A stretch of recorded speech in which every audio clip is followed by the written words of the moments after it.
classic casserole, coming right up on a weekend at the cottage. If you've never made a casserole, put your hand up.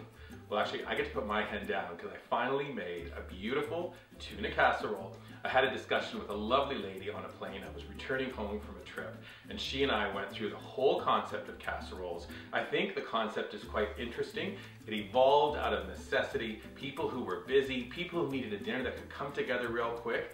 This is it.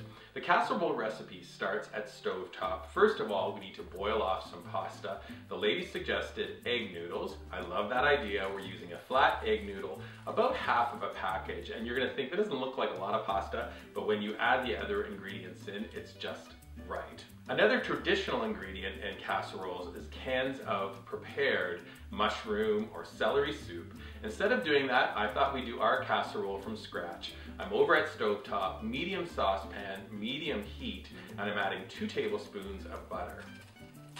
I finely chopped 1 white onion.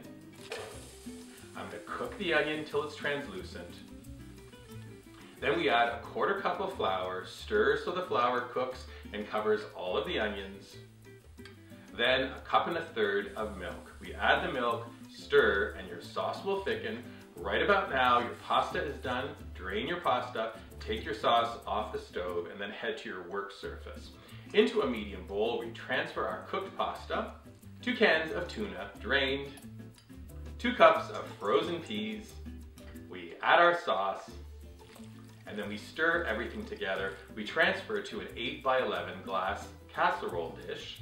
Last 2 ingredients are genius. We have 1 cup of grated Canadian cheddar, and then finally, you have an option here. You can do 1 cup of crushed cornflakes, a cup of buttered breadcrumbs, or how about a bag of potato chips, open up the top, take a rolling pin, smash them around, and then cover the top of your casserole with the crushed potato chips. Tuna casserole goes into a preheated 400-degree oven. We're gonna bake it for 25 minutes. Take it out of the oven, give it about maybe 5 minutes just to calm down a little bit, and then you'll serve out a portion.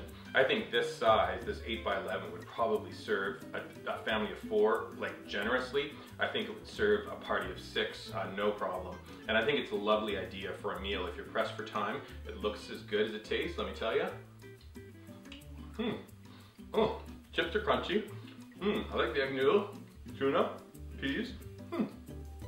Tuna casserole, a classic, right here on this plate. Looking for other classic things, drink recipes, food recipes, ideas about entertaining, gardening, tons more. Head to weekendатthecottage.com. Please sign up for our newsletter. Don't forget to look for us on our dedicated YouTube channel. Subscribe there, click for notifications, give us thumbs up, please drop us comments, and then finally find us on your favorite social media feeds, Pinterest, Instagram, Facebook, and Twitter. The expression is face and eyes, as in face and eyes in this plate, which is exactly what I'm gonna do. But not before thanking you for hanging out with me today. Please come back and visit again soon. Okay, can I eat?